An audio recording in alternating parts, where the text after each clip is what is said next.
What's up, everybody? It's Alex from Heavy New York, and on the phone, we got Melissa from Ad Infinitum. Thank you so much for your time today. Really appreciate it. Hello.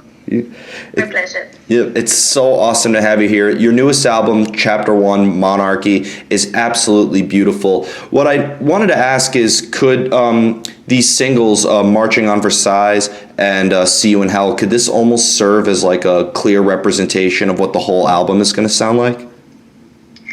Well, first of all, thank you. I'm very glad that you like the album.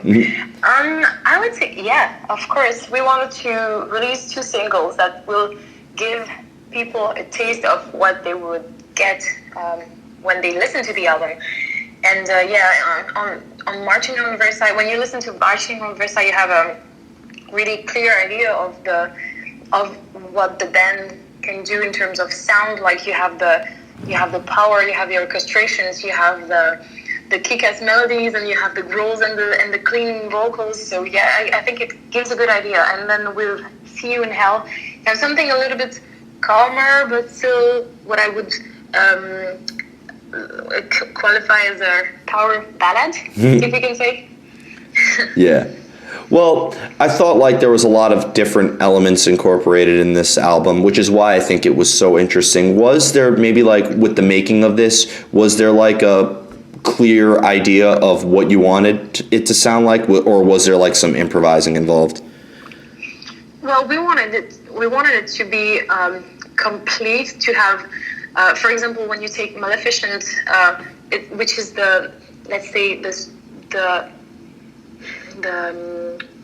I don't like to call it like this, but the most extreme song on the album with more harsh vocals, and completely opposite to Tell Me Why, which is the calmest song on the album. And we wanted to go through the whole spectrum and give people a feeling of going through a story and having some different atmospheres and tastes,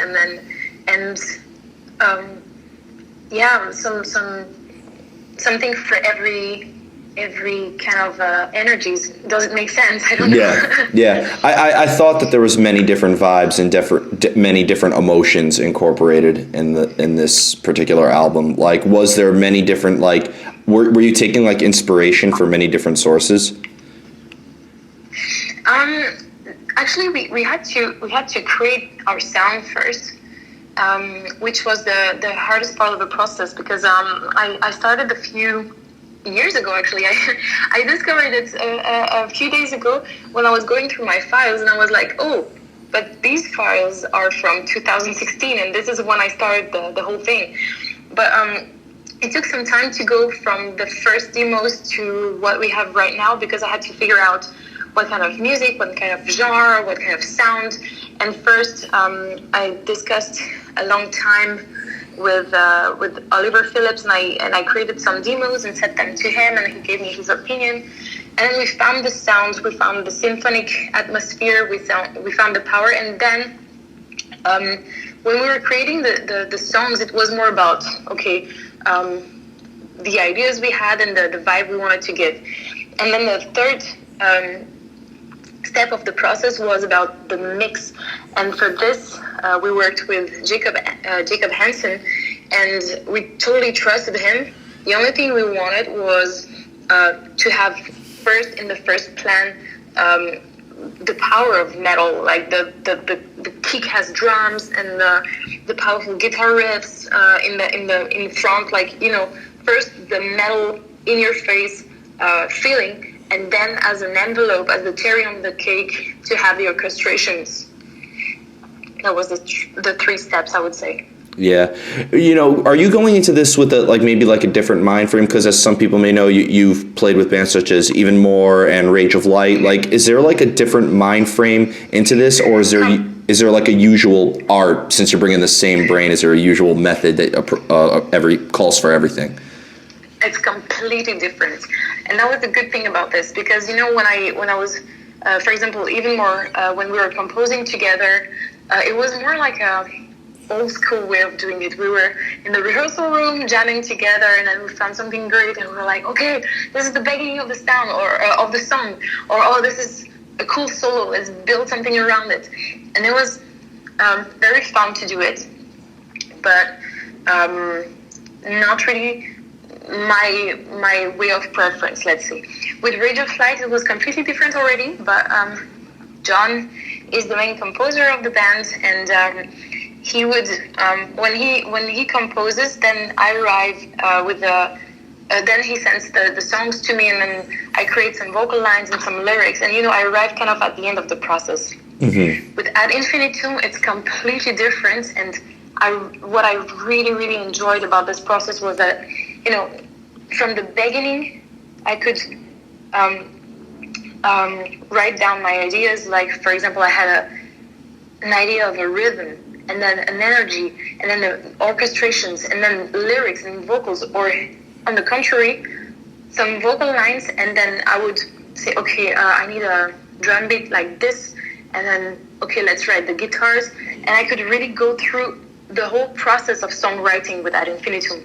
Mm-hmm. And this felt extremely good because, when you're creative, you don't want to be limited. And when there's something already on the paper and you have to adapt to it, it's kind of restrictive. Mm-hmm. And here I could like put everything I have in my head into my computer because I was programming everything, obviously. And it felt really good. Yeah. So it's almost like you had a vision for this album for quite a while, right? Yeah, I had also a need of doing it because, like I said, when you're composing with other people, you have compromises. And this was really my way to create some music without compromises. Mm-hmm. Mm-hmm. Yeah, what I've noticed is I was very interested in, like, not just the music, but I love the presentation. Like, when I was looking at, like, the photo shoots that you guys were doing, like, do you almost, like, is it almost like you and your members are kind of like portraying like a character or a certain, like, or a certain story or concept in a way? Yeah. Do you want the long story? Yeah, sure. If you have time. Of course I do. Well, it started like this. Like I said, I was alone. I started the whole writing process and the creation process. And at some point, at first it was supposed to be a solo album and just, creating a few songs, releasing them, and then whatever happens. And then, when you start to invest a lot of time and energy into a project, you kind of want to do something with it, not just to record and do nothing. So I was sure at a certain point, okay, I want to go on the road. I want to promote this music the way I would promote any other album I did. And I thought, okay, but I don't want to just hire some musicians and being on the road like as Melissa Bonny and co. And so I thought, okay, I want to turn this into a real band. And first, I asked Nick, whom I know from Serenity because we toured together. I asked him if he wanted to join, and he said yes. And then he told me I know this amazing guitar player. And he introduced me to Adrian, and then I went on tour as a guest for War Kings, and we were supporting Amaranth and Follow the Cypher, and this is how I got to know Jonas. Oh, wow. And yeah, it was pretty cool. Yeah. And great team, great musicians, and so we had this idea, actually Nick had this idea that he wanted to do for a long time, to gather in one place, like rented a house or something far away from any distractions, or with almost no internet connection and nothing, and just focus on the songwriting. Mm-hmm. And so we did it in Switzerland, because I'm from Switzerland. I don't live there anymore, but we did it there. And so we found this old place, very weird, typical horror movie place. And we started to compose, we started to write, to try to find a way to work together. And first day, we thought we have 1 week, we're going to write like 15 songs and then choose the best and then it's gonna be amazing, whatever. And it didn't happen that way. The first day, no inspiration, nothing. No riff, no vocal lines, no lyrics, nothing.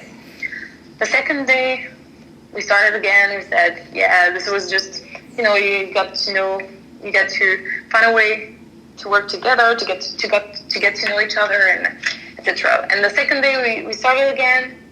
At the end of the day, nothing. And we thought, okay, we still have some time. Third day, nothing. And then, when you go through half of the week and you have nothing, it starts to become a little bit frightening, because you don't have infinite time, and you have an album to deliver, and yeah. So we thought, okay, third day, we finish the day, we have a last drink together, and then we go to bed. And then one of us, I don't remember who, had the idea to visit a little bit this place, and it was a really old house, typical, like I said, typical of these horror movies, and typical scenario when you would say, don't go there. Well, we wanted to visit this place, and we went to the attic, and there was this old library, and we thought, whoa, brilliant, we're just gonna take the books and check if there's anything that can give us some inspiration somehow, some stories, some pictures or whatever. So we started to open these books, and to go through some of them in the library, and still nothing. And one after the other, we started to slowly fall asleep there. But when we woke up, we were not there anymore. We were in 4 different places in Europe during the Black Death. And this is why the guys today still have these masks. And, when we woke up there, we were all alone in 4 different places, like I said. And you don't know how it happened. You don't know if it's the house, if it's the books, or if there was something special that happened that we missed. And we were like, okay, you don't know what happened. You don't know if you're ever going to go back to your time. So you kind of have to adapt to where you are right now. Wow. And so the guys, they got into, let's say, the medicines to fight this disease, that was over Europe in the years around 1350, 1356. And so they got into medicine and close to people who were fighting this disease, to find a place in the society and to find a way to live. And on my side, it was a little bit complicated, because, as a woman, you cannot really do it. Back then, you could not. And so I tried to find a place as well, but more in close to the people who were also fighting the disease, but in a less, let's say, official way, which back then would have been called witchcraft, because of the lack of knowledge, in the alternative medicine. And so we tried to find a way to live there, and at some point it got a little bit messy, because obviously we were not recorded there, we were not from there, we were not doctors, and at some point we just had to run away. And during this run, we had a second, let's say, jump into time, but this time we got all together back together again in Versailles. Wow. And it was a good thing, because we were back together, but still not in the 21st century. So once more, we got to know some people, both from the low and the high society, and to get to know how the people were living there, and to adapt a bit. And once we finally got back to our time, we thought, okay, this is our album. This is what we're going to talk about. Wow. That has to be one of the most amazing stories I've ever heard for how an album came together, for real. And I've done over 600 interviews. That was pretty damn crazy. Just, wow. I won't listen to the album the same now. Yeah. Now, I do have 2 more questions for you, if that's cool. But as a vocalist, do you need to hear music in order to come up with the exact lyrics, or being that you had this experience and everything, a lyrical concept could also clearly determine the outcome of the music, right? Well, it goes. There's no rules for this.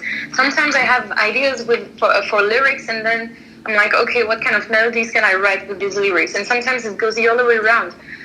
We have a melody, and then, for example, for Marching on Versailles, Nick came up with, let's say, 80% of the song.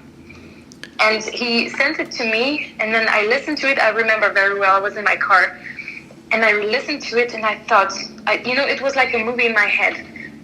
And it just, like, okay, this is going to be this. And I started to sing a melody and to record myself at the same time.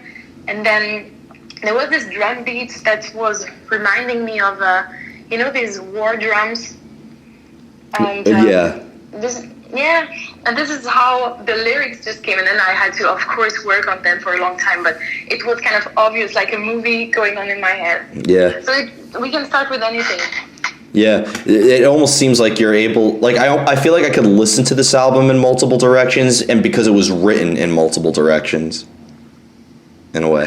Yeah, and the funny thing is, so there was some songs, there were some songs that were written before the other guys joined. There were some songs written after they joined and together with them, and starting with some ideas I had. And other songs, for example, Tell Me Why, it started by an idea from Jonas, our bass player. So you have different energies, but what is really important for us is really to, at the end, have one Ad Infinitum sound. And then you have different atmosphere, but you're really listening to one album with one sound and one signature, let's say. Mm-hmm. Yeah.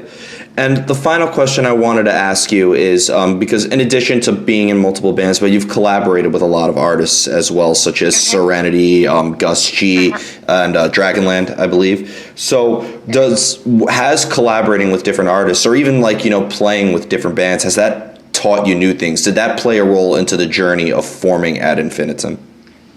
Yes, I'm really grateful for it, because I've been able to use this experience to make things in the right way for Ad Infinitum. I was already prepared when it comes to the album release. For example, I knew how it would be promoted, how it would go, what timing we had. I knew what to expect, so I could take it to the next level, anticipate, and do even more than what I did before. And when it comes to touring, I've seen how it is with bigger bands than mine. So it's really important. And if you know how to listen, how to observe, then you can apply it to your band afterwards and avoid some mistakes that I would for sure have done if I didn't have this experience. So I'm really grateful I had this chance. Yeah, definitely. So before we go, I want to thank you so much for your time today. I hope everybody is safe and healthy during these very crazy times. Thank you for having me. Yeah. It was really nice. Yeah, to all our listeners out there, I'm actually recording this while we're under quarantine in New York. So it's pretty crazy. Yeah, it's insane. But isolation does play a good role in songwriting. So maybe you'll have chapter 2 ready. Even sooner. In about 1 week. So before we go, is there just anything you want to promote for Ad Infinitum? Chapter 1 Monarchy is coming out April 3rd. Is there just any live performances we could be expecting that aren't canceled? Well, right now everything or almost everything has been canceled, so I really cannot know, but I really hope that we will get the chance to travel to the US and to everywhere, actually, and to meet the people who like our music, because this is really important for us. Yeah, and it would be very important for us to witness this. Yeah. Thank you so much. I hope. Thank you. Thanks again, Melissa. Thank you very much for having me. Yep, everybody. Melissa from Ad Infinitum, Chapter 1, Monarchy, out April 3rd on Napalm Records. Be sure to pick that up. This is Alex from Heavy New York. We'll see you next time.